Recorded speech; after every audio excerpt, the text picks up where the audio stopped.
শুধুমাত্র আপনার মোবাইলকে ইউজ করে আপনার যে কোনো কাজের জন্য যে কোনো ফটোকে যে কোনো সাইজে অর্থাৎ কেবি থেকে এমবি অথবা এমবি থেকে কেবিতে নিয়ে যাওয়ার জন্য শুধুমাত্র ছোট্ট একটা কাজ আপনাকে করতে হবে, যেটা আমি সরাসরি আপনাদেরকে দেখিয়ে দিচ্ছি।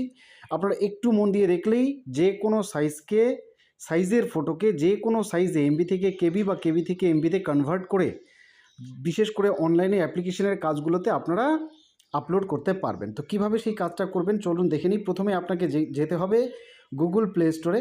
গুগল প্লে স্টোরে গিয়ে এই যে সার্চ বাটনটা দেখতে পাচ্ছেন, এখানে আপনাকে ক্লিক করতে হবে। আমি ছোট্ট করে দেখিয়ে নিই আপনাদের। এই যে সার্চ বাটন আছে, এখানে আপনাকে ক্লিক করতে হবে।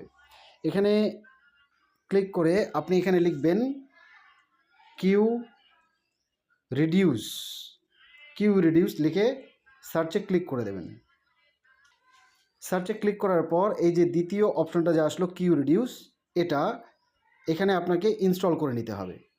আমি ইনস্টল বাটনে ক্লিক করে দিলাম। আপনার মোবাইলে খুব ছোট্ট একটা অ্যাপ কিউ রিডিউস লাইট, এটা ইনস্টল হয়ে যাওয়ার পরেই অ্যাপটাকে ওপেন করে নেবেন। অ্যাপটা ওপেন করে নিচ্ছি আমি মোবাইলে। ওপেন করে নেওয়ার পর এই যে নিচে ক্যামেরা এবং প্লাস সাইনটা দেখতে পাচ্ছেন, এখানে আপনাকে ক্লিক করতে হবে। এখানে ক্লিক করে নিলাম। ক্লিক করে নেওয়ার পর এবার আপনার যে ফটোটাকে আপনি রিসাইজ করতে চান সেই ফটোটাতে ক্লিক করবেন। করার সাথে সাথে এই ফটোটা আপনার এখানেই চলে আসবে। এখান থেকে আপনি চাইলে এটাকে ক্রপ করতে পারেন, অর্থাৎ সাইজটা এখান থেকে আপনি ছোট অথবা বড় করেও নিতে পারেন। আগে থেকে যদি না করা থাকে আপনার, তাতে কিচ্ছু যায় আসে না, এখান থেকে আপনি ক্রপ করে নিলেন। এরপরে এই যে উপরে টিক মার্কটা দেখতে পাচ্ছেন, এখানে আপনাকে ক্লিক করতে হবে। টিক মার্কে ক্লিক করার পর এইভাবে আপনার সামনে ইন্টারফেসটা দেখাবে। এবার আপনাকে দেখুন কোয়ালিটি দেখুন। এই কোয়ালিটিটা যদি অন থাকে তাহলে আপনাকে অফ করে দিতে হবে। দেওয়ার পর এবার আপনি এটাকে এমবি থেকে কেবিতে বা কেবি থেকে এমবিতে নিতে চাচ্ছেন, সেটা আপনাকে এখানে সিলেক্ট করতে হবে। এই যে দেখুন কেবি লেখা আছে, আপনি এটাকে কেবিতে চাইছেন না এমবিতে। এমবিতে যদি চাই তাহলে এমবি, এই পাশে আপনাকে সেই এমবিটা সিলেক্ট করে নিতে হবে। ধরুন 2 এমবি, তাহলে 2 সিলেক্ট করে দিলাম।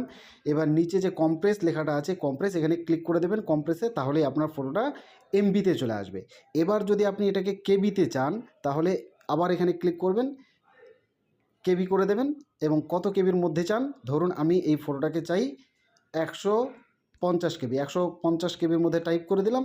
দেওয়ার পর এই যে কম্প্রেস লেখাটাতে আবার আমি প্রেস করে দেওয়ার সাথে সাথে এই যে দেখুন আমার ফটো 150 কেবিতে সেভ হয়ে গেল। দেখুন এই যে দেখাচ্ছে 148.34 কেবিতে এই ফটো আমার কনভার্ট হয়ে গেল।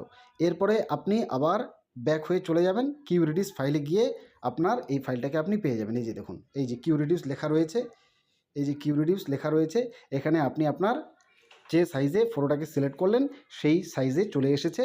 তারপরে একটা নাম দিয়ে সেভ করে রাখবেন এবং আপনি যে কাজে ইউজ করতে চাইছেন, কোথাও আপলোড করতে চাইছেন, তখন এটাকে আরামসে আপলোড করে দিতে পারবেন।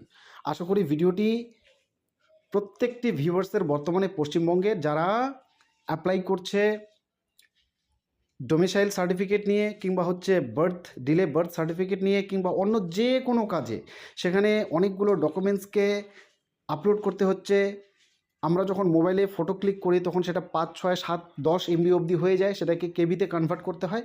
এইভাবে আপনি এমবি থেকে কেবি বা কেবি থেকে এমবি যেখানেই খুশি কনভার্ট করে নিতে পারেন। কোয়ালিটি খুবই ভালো, আমি দেখাচ্ছি আপনাদের। এই যে দেখুন এটা কিন্তু কনভার্ট করা, আমি যে এক্ষুনি কনভার্ট করলাম সেই ফটোটা এখানে দেখাচ্ছে একদম স্পষ্ট।